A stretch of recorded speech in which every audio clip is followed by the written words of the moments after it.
नमस्कार दोस्तों। आज जिस मुद्दे पर पूरे देश में बहस छिड़ी हुई है वो मुद्दा है समान नागरिक आचार संहिता बिल, या इसे आप यूनिफॉर्म सिविल कोड बिल भी कह सकते हैं। दोस्तों, भारत जब आज़ाद हुआ तो इसके संविधान निर्माताओं ने आर्टिकल 44 में directive principles of state policy में ये मेंशन किया कि स्टेट को अपने सिटीजन्स को यूनिफॉर्म सिविल कोड प्रोवाइड कराया जाना चाहिए। लेकिन संविधान निर्माता ये हिम्मत नहीं जुटा पाए कि वो इस बिल को फॉर्मुलेट कर दें, और उन्होंने इस बिल को आने वाली सरकारों के लिए छोड़ दिया और उनके विवेक पर छोड़ दिया कि वो बिल कैसे लाते हैं और कब लाते हैं।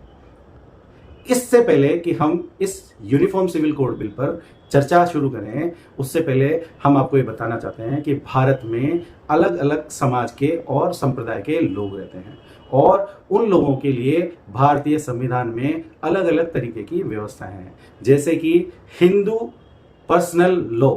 जिसमें हिंदू मैरिज एक्ट 1955 आता है, जिसमें हिंदू विवाह से रिलेटेड प्रावधान किए गए हैं। हिंदू विवाह और डाइवोर्स और इन चीज़ों को लेकर के प्रावधान है। वहीं मुसलमानों के लिए मुस्लिम पर्सनल लॉ बोर्ड है, जो 1937 में बनाया गया था। वहीं इंडियन सक्सेशन एक्ट 1925 में क्रिश्चियन, पारसी, जूज इनके लिए प्रावधान किए गए थे, और हिंदुओं के लिए उन्होंने हिंदू सक्सेशन एक्ट बनाया था 1956 में, जिनमें ना सिर्फ हिंदू बल्कि सिख, जैन, बुद्ध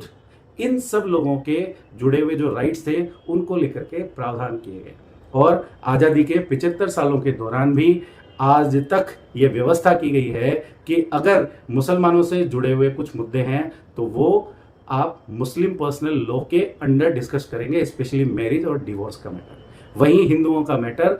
हिंदू मैरिज एक्ट के अनुसार होता है। अब जबकि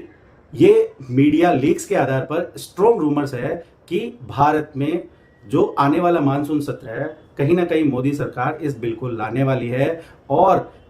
इस बिल को लाने के साथ ही नरेंद्र मोदी वो अकेले शख्स बन जाएंगे जो कि 1980 से बीजेपी की स्थापना से जो बीजेपी के 3 कोर एजेंडे थे, जिनमें राम मंदिर, धारा 370 को हटाना और समान नागरिक आचार संहिता, इन तीनों बिलों को बीजेपी की स्थापना के बाद से 2014 तक कभी भी बीजेपी का इतना बहुमत नहीं आया कि वो लोग इस सपने को पूरा कर पाते। लेकिन किस्मत देखिए उस आदमी की कि 2014 के बाद नरेंद्र मोदी जी इतना बड़ा मैंडेट लेके आए कि पहले उन्होंने राम मंदिर का रास्ता साफ किया, और 2019 में जब उनको सत्ता मिली तो उन्होंने आते ही धारा 370 को बिना नाखून का कर दिया। और अब यदि वो इस बिल को लाते हैं और पास कराने में कामयाब हो जाएंगे तो वो अकेले आदमी होंगे जो कि अपने संस्थापक सदस्यों का सपना पूरा करने में सक्षम होंगे, और इसके साथ ही जो करोड़ों लोग बीजेपी को वोट देते हैं उनकी जो पहली और दबी हुई इच्छा है कि बीजेपी के कोर एजेंडे पूरे हो जाए, तो वो सपना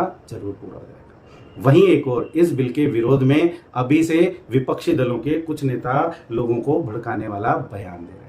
अभी हाल ही में जम्मू कश्मीर के जो नेता हैं फारूक अब्दुल्ला, उन्होंने बयान दिया कि अगर ये समान नागरिक आचार संहिता बिल आता है तो देश में एक विद्रोह की आशंका उन्होंने जताई है, और उन्होंने कहा कि बहुत बड़ा एजिटेशन इस बिल को लेकर के हो जाएगा। उन्होंने तो धारा 370 के बारे में भी ये कहा था कि 10 नरेंद्र मोदी जी आ जाएं तो भी धारा 370 को नहीं हटा सकते, और मुफ्ती